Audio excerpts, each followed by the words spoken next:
movement is the foundation to life. And if we don't move properly, and if we don't understand how our body moves, we can create dysfunction, and that makes it even worse. So that brings me on to our next workshop that you're doing, and I'm really excited about this one. It's reconditioning, not rehabilitation. And I think that's important because we get into modes and methods of moving. Our body cheats or does the wrong thing, leads to injury, and we forget to go back to the basics and look at doing it, and it ends up being rehabilitation instead of reconditioning. So what are we going to do in this workshop? Correct.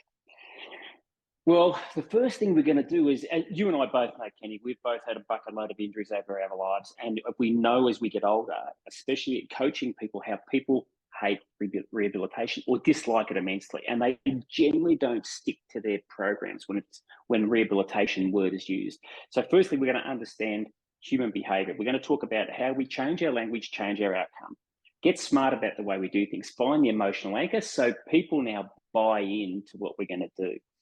And then we're going to start to look at the buzzwords and the myths of the industry. You know, how many people have said to you, Kenny, over the years, I've got tight hamstrings. When we start to break it down, we realize that that's actually not possible to have tight hamstrings just from sitting.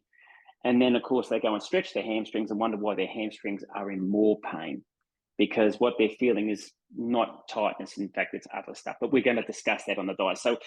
So we'll look at the myths. We'll look at techniques and applications from a field Soma perspective. Every person who comes gets an MB5 ball and 30 days access to our reconditioning programs. So we're going to blend those programs in for specific problems, whether it's an anterior hip, anterior shoulder, posterior shoulder rings, whether it's knees, whether it's ankles. So we're going to cover a fair bit.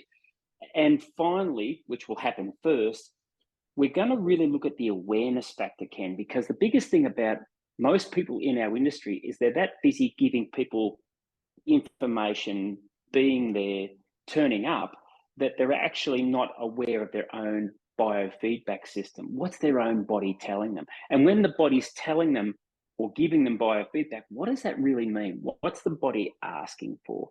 So it's really going to be a beautiful 4-hour situation where we can bring the programming in, we can discuss what now the buzzwords and myths really mean, so we actually get that away and get clarity in the communication that we have, not only for us to us, but from us to the client as well. Fantastic. So there you have it, folks. Really looking forward to these workshops in February, happening up on the Sunshine Coast in Queensland. So go to the link feelsoma.com/events to book on. Now, if you're doing any workshops this year, both to further yourself, understand yourself better, but also to take your clients to that next level and really get the best results for them and their program, you've got to join in at Feel Soma on these workshops. So thanks for joining me today, Ian. I'll definitely be on those and look forward to catching up and having a further chat. Thanks, Kenny. Look forward to seeing you there, mate.